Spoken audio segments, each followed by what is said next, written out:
Nashik road railway स्थानक येथे mobile चोरट्याकडून 2,18,999 रुपयांचे 14 मोबाईल हस्तगत करण्यात रेल्वे पोलीस तसेच आरपीएफ पोलिसांना यश आले।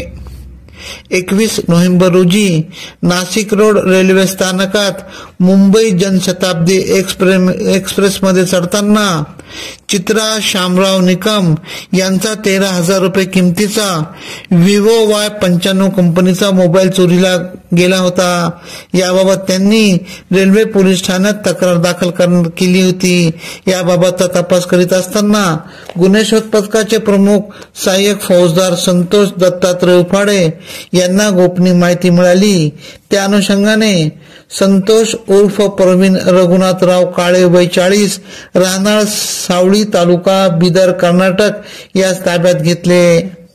त्यास थंडीचा चहा पाणी देत विचारपूस केल्यानंतर त्याने साई गेस्ट हाऊस रूम क्रमांक 304 या रूम मधून चोरलेले 14 मोबाईल काढून दिले। सदरची कामगिरी सहाय्यक पोलीस निरीक्षक नरेंद्र खैरनार, आरपीएफ पोलीस निरीक्षक नवीन प्रताप सिंह यांच्या मार्गदर्शनाखाली गुन्हे शोध पथकाचे सहाय्यक फौजदार संतोष दत्तात्रय उफाडे, पोलीस हवालदार शैलेंद्र पाटील, पोलीस हवालदार राज बच्छाव, आरपीएफ आरक्षक मनीष कुमार सिंह, आरक्षक राजसागर वर्मा यांनी केली।